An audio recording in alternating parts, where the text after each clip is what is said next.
महाराज मी हे ऐशी काय जाती अवघड किती पाहता तुकोबराय वर्णन करून सांगतात. या मी ना मोठ्या मोठ्याना नागवलं.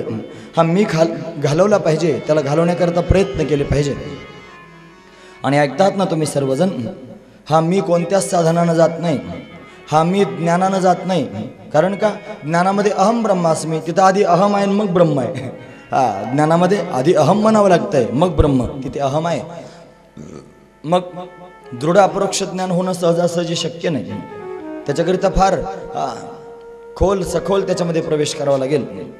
योगाभ्यासानं सुद्धा त्या ठिकाणी महाराज अहंकार जात नाही. कारण का ज्यावेळेला समाधी लागते तेवढ्याच काळामध्ये तो त्याच्यामध्ये विलीन होतो आणि जागा झाली की जेवायला मागतो. कळतं ना तुम्हाला. जरी झाला संन्याशी तरी मध्यान्हाशी तोंडवाशी महाराज सांगतात.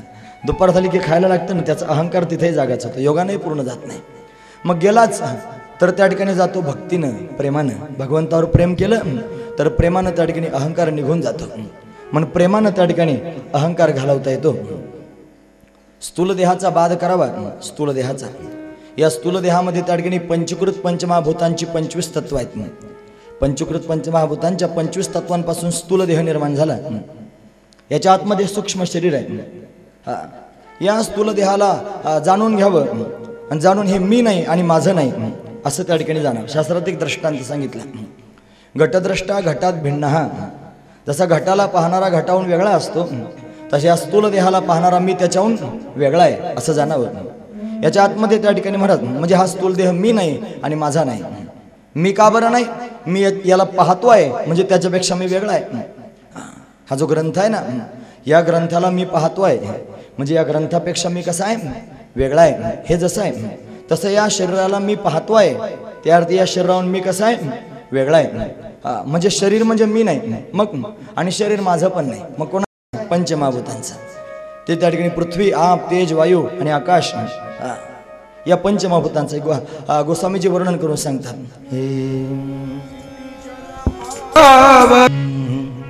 क्षितिजल पावक गगन समीरा पंचरचित अति अधम शरीरा. क्षितिजल पावक गगन समीरा पंचरचित अति अधम शरीरा. पृथ्वी आप तेज वायू आणि आकाश या पंचमहाभूतांपासून त्या ठिकाणी हे शरीर तयार झालं, स्थूल शरीर. मग हे मी नाही, मी याला पाहतो म्हणून, आणि ते माझं नाही, ते पंचमहाभूतांचं आहे म्हणून. ऐकतात ना तुम्ही, हे फार महत्वाचं आहे, ऐकण्यासारखं आहे. लक्षपूर्वक ऐका. याच्या आतमध्ये एक देह आहे महाराज, त्याचं नाव आहे सूक्ष्म शरीर. हे अपंचकृत पंचमहाभूतांच्या 17 तत्वांचं निर्माण झालं. पंचज्ञानेंद्रिय, पंचकर्मेंद्रिय, पंचप्राण, मन आणि बुद्धी, किंवा कोणी 19 तत्व म्हणतात. चित्त आणि अहंकार त्याला जोडून देतात. 19 तत्वांचं हे मी नाही का, मी याला पाहतो म्हणून.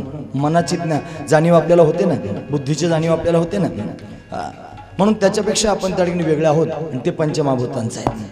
त्याच्या आतमध्ये एक शरीर आहे, कारण शरीर. कारण शरीर म्हणजे अज्ञान, मी कोण आहे याचं अज्ञान.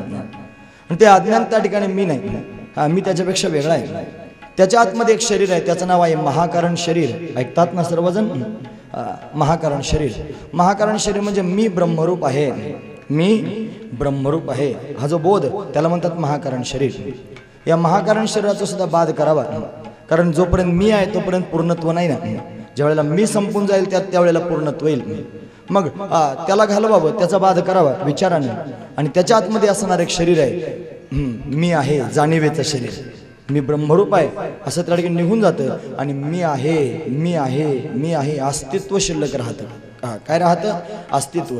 मी आणि आहे दोन शब्द राहतात. ऐकतात ना तुम्ही, तुम्ही ऐकतात ना सर्वजण.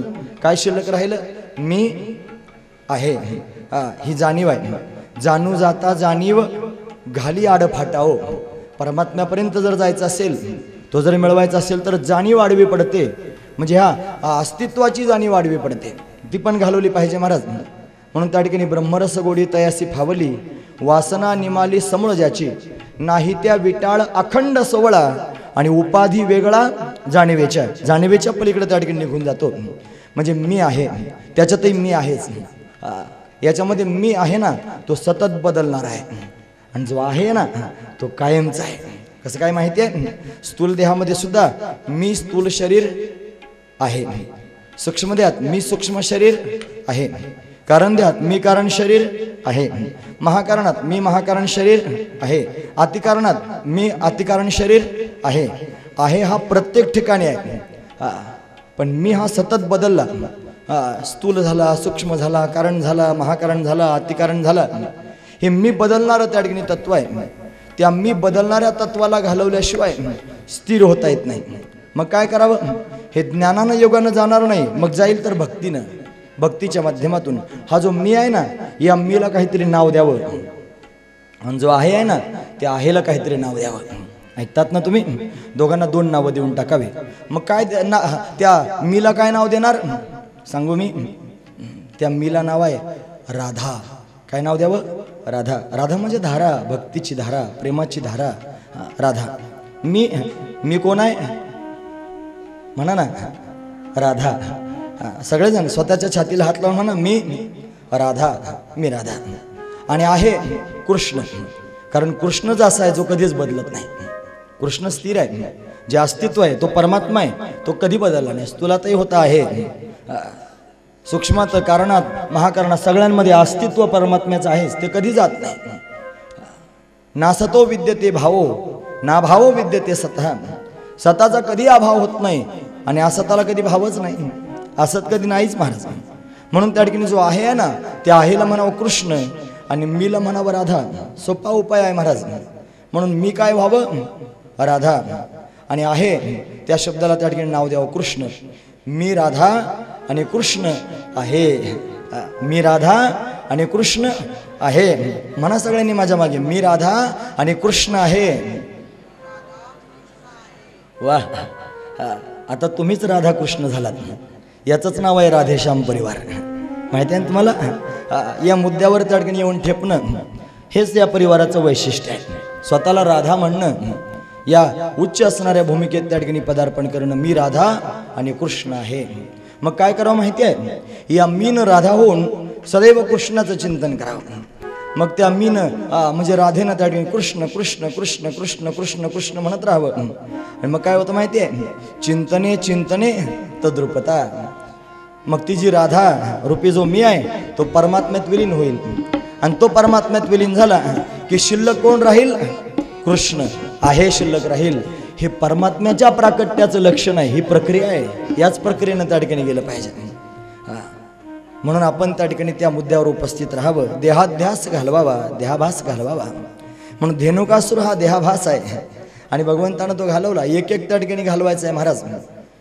दैत्य मारले असं म्हणण्यापेक्षा त्यातला भाव जाणून प्रवेश केला पाहिजे. म्हणून देहाध्यास त्या ठिकाणी घालवला. आपणही त्या ठिकाणी या मुद्द्यावर उपस्थित राहावं. स्वतःला त्या ठिकाणी राधा गोपी समजावं आणि भगवंताला श्याम समजावं आणि गोपी होऊन भगवंताचं त्या ठिकाणी चिंतन करावं. हे राधे कृष्णा रात मी कळाली, कन्हैया पाण्यात बुडाला.